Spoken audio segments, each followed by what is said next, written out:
Namaskar. For last few years, I am observing something very interesting.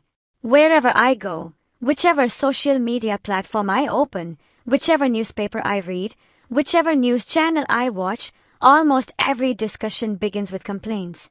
Inflation has gone up. The education system is collapsing. Farmers are suffering. Young people are irresponsible. There is corruption. There are policy failures. There are social problems. There are political problems. There are economic problems. The list goes on and on and on. If we spend an hour on social media, we start feeling that nothing good is left in our country. Don't misunderstand me. I am not saying these problems don't exist. They do. Every society has challenges that deserve attention. But today I want to ask a completely different question. How are we responding to these challenges? Suppose a 5-year-old child comes running to his mother. Mummy, he pushed me. Mummy, she took my toy. Mummy, he called me names. The child complains because emotionally he is still learning how to deal with life. That is perfectly natural. But I wonder, are the adults emotionally different? Today, instead of running to our parents, we run to social media. We post. We forward. We react. We become angry. We blame. We argue. We cancel people. We divide ourselves into groups. And many times, before even checking whether the information is authentic, we have already formed an opinion. Is this emotional maturity?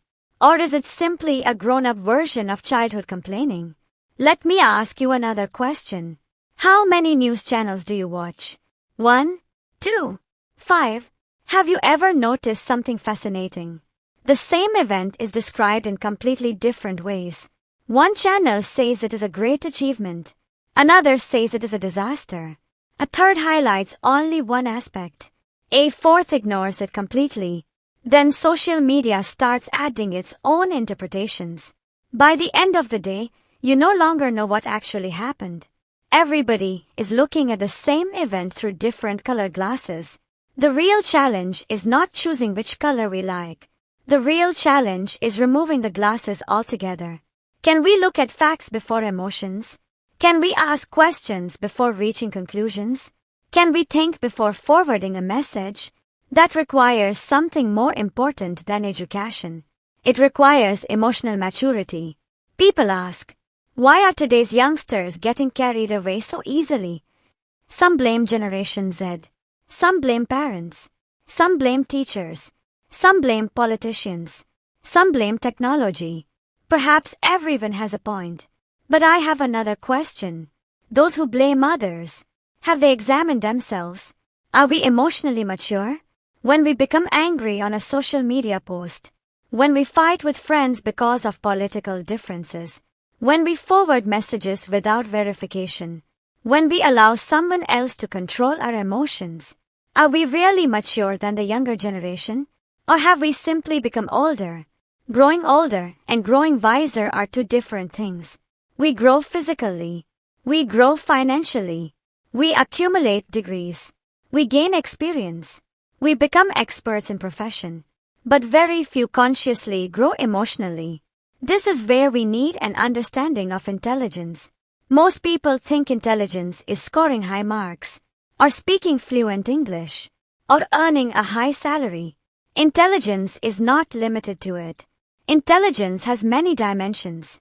What everybody knows is academic intelligence, the ability to learn, to remember, to analyze, to solve problems. Schools and colleges focus on it. But life demands much more. There is social intelligence. We understand society. We cooperate with people from different backgrounds. We contribute positively to our community. We create harmony instead of conflict. That is social intelligence. Then comes relational intelligence. This is our ability to build relationships with our spouse, with our parents, with our children, with our colleagues, with our neighbors. Many fail here. They know everything except how to maintain healthy relationships. Degrees cannot guarantee this intelligence. And beneath all these lies the most fundamental one, emotional intelligence. Emotional intelligence is our ability to understand our emotions, to regulate them, to remain balanced, to think clearly under pressure, to respond, not react, to remain calm when everyone is emotional. This is not weakness. This is tremendous strength. I confirm it on interacting with thousands of people over past 45 years. Emotional intelligence is the foundation of life.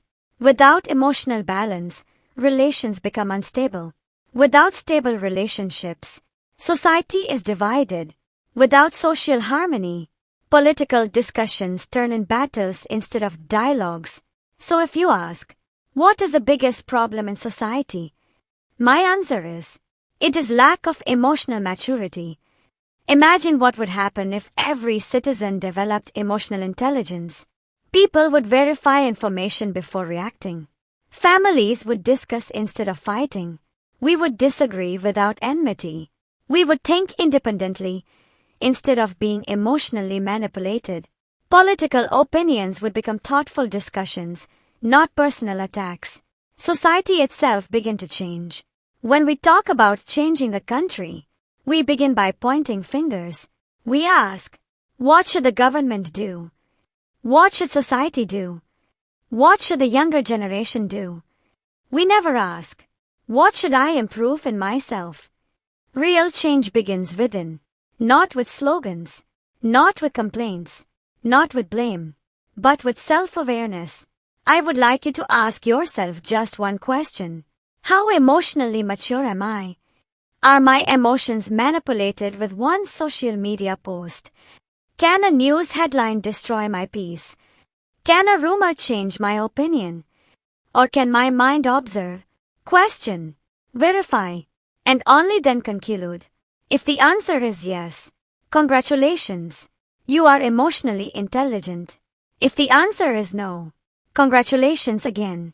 Because awareness is the first step towards growth. Let's discuss dimension of intelligence in due course. Academic, social, relational, emotional, and many others that, together, create a truly successful and balanced human being. Success is not measured merely by what we earn. Success is measured by how wisely we think, how deeply we relate, and how peacefully we live. Thank you for being with me. If this discussion made you think, share it with someone who values thoughtful conversations. Keep questioning, keep learning, keep growing in wisdom.